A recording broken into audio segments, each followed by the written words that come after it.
Time ya kukusanua stori zote za kiburudani kutoka nje na ndani. Mastori ya town.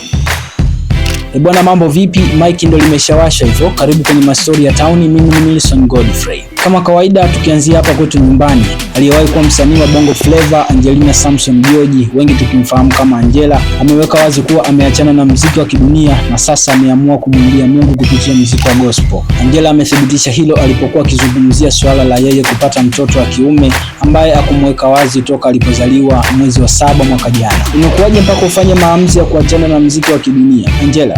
Leo ndio mimi nimetokea kwenye familia ya kidini. Kwa hiyo kwenye Bongo Flava ni kama ni sehemu tu ambayo company nilikutana nayo, connection nilikutana nayo ilinifanya niwe kwenye Bongo Flava, lakini mimi kiukweli mimi ni mtu wa gospel. Kwa hiyo ilitokea tu ghafla nikasema siwezi nikaendelea kufanya Bongo Flava. Siwezi nikamtumikia Mungu, tayari nimeshachoka huko. Acha nimtumikie Mungu hapa katika ujana wangu. Kwa hiyo maamuzi yangu yalikuja tu ghafla.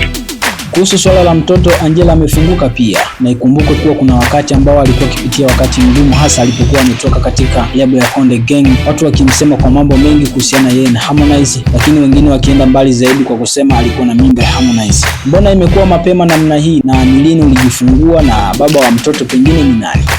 Ni mtoto wa kiume anaitwa Jill, lakini nilijifungua mwezi wa 7 mwaka jana. 7 mwaka jana. Kwa maana tayari ameshafikisha ana kama miezi 6 sasa. Miezi 6, yeah. Wow, hongera sana.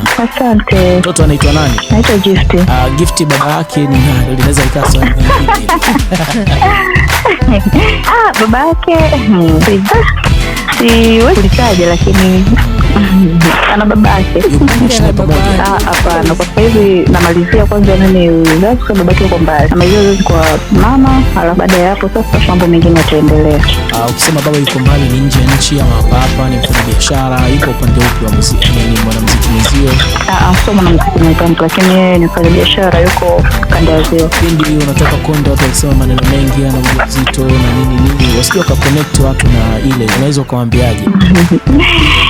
Na wewe na amani tu, mtoto sio wa issue yoyote ile kuhusu muziki wala nini. Na baba mtu vipi, alikuwa willing tu kabisa mzao, na yeye ndo amechangia pia ukaachana na mambo ya muziki wa dunia? Hajachangia, ila tu ni mimi. Kulingana na maelezo yake Angela, tutegemee kumuona katika upande wa nyimbo za Injili. Na kwa story yake ninapata nafasi ya kukusogezea story nyingine ya kwake Mbosso na wimbo wake wa Darasa la 7, ikiwa ndio habari ya mjini sasa hivi, huku watu wakiguswa zaidi kwa kushare picha mbalimbali kuonyesha maisha ya shule, hasa shule ya msingi. Sasa katika video ya wimbo huo kuna kijana ambaye amezua mijadala kutokana na kufanana kwa kiasi kikubwa na Mbosso, huku maswali yakiwa ni mengi, watu wakijiuliza huyu kijana ni nani au ni mtoto wa Mbosso, wengine wakisema Mbosso ameamua kutumia AI katika video hiyo. Kutokana na ukakasi huo, nikawa na usongo wa kujua, je, ni kweli Mbosso ametumia AI ili kuweza kufiksi ule uhusika wake katika video hile kama mtu ambaye bado alikuwa darasa la 7? Tunaye Mbosso kwenye mastori ya town. Hiyo imekuwaje Kilungi?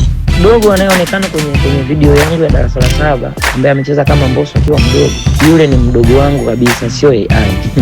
Yule ni mdogo wangu kabisa. Naitwa Muhammad Yusuf Kirungi. Mimi naitwa Mbwana Yusuf Kirungi. Kwa nazaliwa mimi wa kwanza, anakuja dada yetu anaitwa Mwanaidi Yusuf Kirungi, anakuja mdogo wangu anaitwa Salum Yusuf Kirungi, wengi wanamjua yeye anacheza mpira yeye. Alafu anakuja huyo Muhammad Yusuf Kirungi, yeye yuko 5 sasa hivi. Huyo ni mdogo wetu kabisa. Pai kuigiza hata siku moja hajakuigiza kabisa. Kwa mimi nimwambia tu unaweza ukafanya na nikikuelekeza utafanya, japokuwa nikamwambia vumilia tu, kuna muda nitakupokea ili uweze kufanya kwenye vizuri. Kwa nashukuru Mungu nimeona amefanya vizuri. Story yake Mbosso ndio inatukamilishia listi ya mastori ya town kwa hapa nyumbani. Hizi ni story za mastaa kutoka nje ya Tanzania. Kimataifa, usiku wa Jumapili ya tarehe 1 Februari mwaka 2026, ulimwengu ulisimama kushuhudia tuzo kubwa zaidi za burudani kwenye ukumbi wa Crypto.com Arena huko Los Angeles, Marekani, kushuhudia moja ya hafla kubwa zaidi za kiburudani ulimwenguni, tuzo za Grammy. Tuzo zinazotolewa kwa kila mwaka na Recording Academy ya Marekani kutambua ubora wa kazi za wasanii, waandishi wa nyimbo pamoja na watayarishaji wa nyimbo. Tukio linalosherehekea sauti zenye ubora, ubunifu wa kimuziki na matokeo ya utamaduni wa muziki ulimwenguni kote. Katika shindano la mwaka huu, washindi walikuwa ni wengi katika vipengele mbalimbali, lakini kati ya hao majina kama Kendrick Lamar aliongoza kwa idadi ya uteuzi huku akiwa na nominations 9, akionyesha ushawishi mkubwa kwa upande wa hip hop. Pia Lady Gaga, Bad Bunny pamoja na Olivia Dean wameibuka vinara katika tuzo hizo na vipengele vingine ambavyo hutazamiwa zaidi na mashabiki wa muziki ulimwenguni kote. Bad Bunny alishinda tuzo ya Record of the Year akitumia jukwaa hilo kutoa ujumbe wa kijamii. Olivia Dean alipata heshima ya tuzo ya Best New Artist akisalimia safari yake mpya katika tasnia hii ya muziki. Kendrick Lamar yeye alionyesha nguvu yake kama mmoja kati ya washindi wa mashindano akishinda tuzo ya Best Rap Album, lakini pia Amy Allen akibeba tuzo ya mwandishi bora wa mwaka. Kwa ukubwa wa tuzo hizi, Olivia Dean pamoja na Kendrick Lamar wanasikika moja kwa moja kupitia mastori ya Town wakishukuru baada ya kupokea tuzo hizo.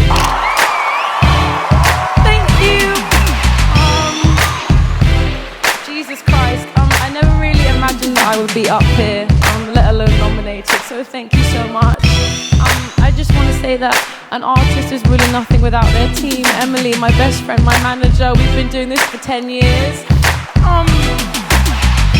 So this is for you too, and my family, and I guess I want to say I'm up here as a granddaughter of an immigrant.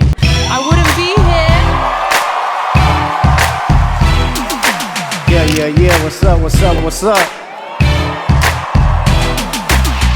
Hip hop as usual, man. I'm not good at talking about myself, but I express it through the music. It's an honor to be here. Tyler, the Clips, like these are my brothers to be in this category. What's up, Push, man? Malice, man. Every time I tell you this, hip hop is gonna always be right here. We gonna be in these suits. We gonna be looking good. We gonna be having our folks with us. We're gonna be having the culture with us.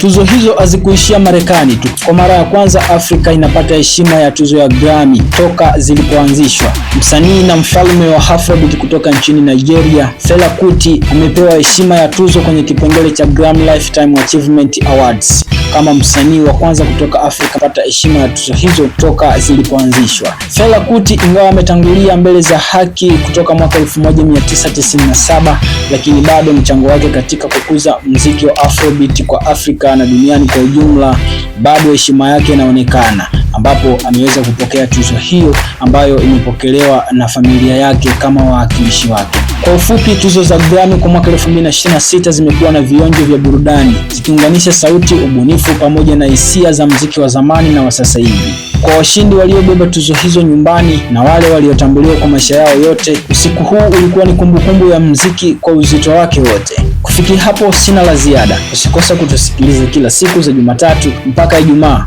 kuanzia saa 7 kamili mchana mpaka saa 10 jioni hapa Radio Sengerema FM. Mimi ni Milson Godfrey. Time ya kukusanua stori zote za kiburudani kutoka nje na ndani. Mastori ya Town.